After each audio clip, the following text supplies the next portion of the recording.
زبان میں اس کو کٹا بولتے ہیں. یہ بم ہے, یہ زر ہے, کٹا زیر بم. یہ ہر ایک کی اس کی جو ہے نا سب سے موٹی آواز ہوتی ہے جو اونچی لے میں بات کرتے ہیں, یعنی موٹی آواز میں. اس کے بعد درمیانہ یہ ہے جو درمیانہ سا آواز نکالتے ہیں. اور یہ جو ہے بالکل پتلی سی, یعنی جو فیمیل جو آواز نکالتی ہیں اس کے لیے زیادہ تر یہی تار یوز ہوتا ہے.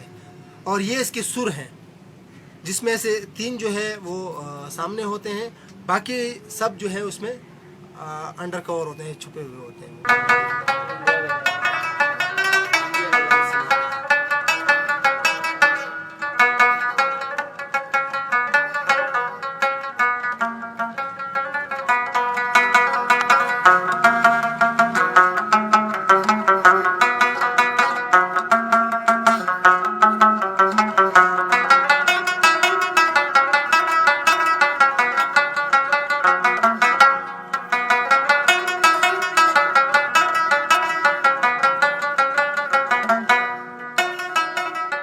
میرے والد صاحب جو ہے وہ کارپینٹر تھے, اور اپنے شوق کے لیے انہوں نے ایک انسٹرومنٹ بنایا ستار, کیونکہ اس ٹائم کراچی میں نہ کوئی بنانے والا تھا اور نہ یہ کوئی رواج تھا, نہ کسی کو پتہ تھا اس بارے میں. لیکن میرے والد صاحب کو ان چیزوں کا شوق تھا, تو بس اس سے وہ سلسلہ شروع ہو گیا. تو وہ سلسلہ اب تک چل رہا ہے. تو 1954 سے لے کر اور 2013 تک یہ سلسلہ چل رہا ہے. تو مجھے اس میں ہو گئے تقریباً 18 سے 20 سال مجھے ہو گئے کہ میں خود کر رہا ہوں. اس ٹائم ریڈیو پاکستان جب وجود میں آیا تھا تو اس میں فرسٹ ٹائم جو ہے ستار میرے تایا نے بجایا تھا, شاد محمد نام تھا. رباب کے ڈیزائن میں بھی بہت سارے ڈیزائن ہیں, صرف رباب کا ایک ہی ڈیزائن موجود نہیں ہے. ایک رباب ہے جو ہم لوگ پشتوں میں بجاتے ہیں, ایک ہنزیا, اس میں بھی ایک اور ڈیزائن ہے جو ہے تو رباب لیکن اس کا ڈیزائن جو ہے وہ ستارے اور میکڈونلڈ ایک نا انسٹرومنٹ ہے اس کی طرح ہوتا ہے, وہ بھی میں بناتا ہوں. اس میں ایک انڈین رباب آتا ہے, بینجو ہے جو میں بنا سکتا ہوں. لیکن میرے پاس اپنے رباب کا کام, چردے کا کام بہت زیادہ ہوتا ہے, تو اس لیے میں زیادہ تر رباب ہی بناتا ہوں. رباب بنانے کا اور رباب بجانے کا یہ دونوں شوق ایک ساتھ اٹھتے ہیں, لیکن سب لوگ جو ہے یہ پہل کرتے ہیں کہ پہلے میں سیکھ جاؤں پھر بنانا دیکھوں گا. لیکن میرا یہ شوق تھا کہ میں پہلے بناؤں پھر میں سیکھ جاؤں. بس وہ جیسے میں نے بنانا بھی شروع کیا تو اس کے ساتھ سیکھنا بھی شروع کیا.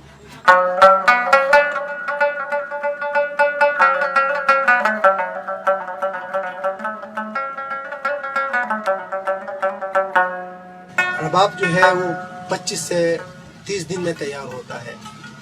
اسی طرح اس میں اور رباب موجود ہے جو 2 مہینے 3 مہینے 6 مہینے میں وہ بنتے ہیں.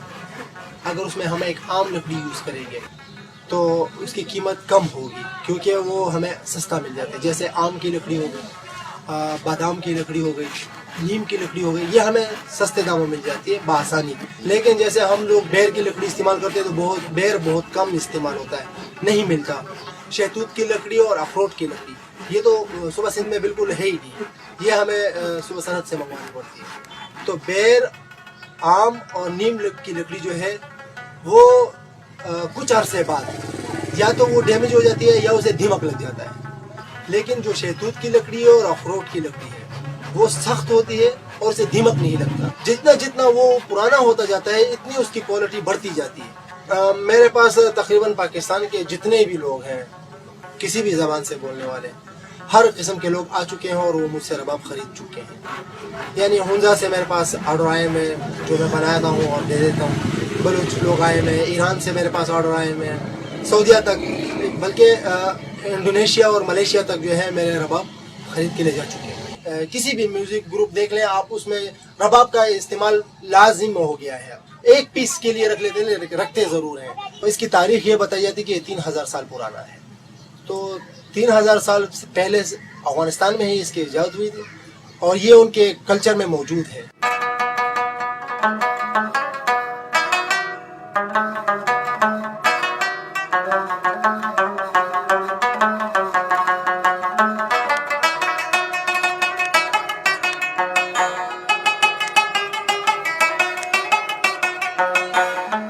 لیکن الحمدللہ میرا گزارا ہو جاتا ہے کیونکہ میں ایک رباب کا 25 دن میں بناتا ہوں. لیکن اگر میں 3 رباب بنانا شروع کروں تو بھی وہ 25 دن میں ہی بنیں گے. میرا تو خود یہ ارادہ ہے کہ میں اسے بڑے پیمانے پہ لے کے جاؤں، تاکہ اسی طرح میں نے کہا نا کہ اگر اتنے وسائل ہو کہ میں اس میں اسٹوڈنٹ رکھ سکوں جو میں ان کو سکھا سکوں کہ آپ بجانا بھی سیکھو اور آپ جو ہے بنانا بھی سیکھو، دونوں کام سیکھیں آپ۔ جتنے بھی انسٹرومنٹ ہیں ان کی سریں اپنی اپنی جگہ پر ہیں، اس میں یہ نہیں کہ کوئی کمی ہے، کمی نہیں ہے، لیکن جب رباب کا ذکر آتا ہے تو تمام انسٹرومنٹ جو ہے وہ پیچھے رہ جاتے ہیں، کیونکہ جب اس کو سروں کا بادشاہ کہا جاتا ہے تو ظاہر بات ہے بادشاہ تو بادشاہ ہی ہوتا ہے۔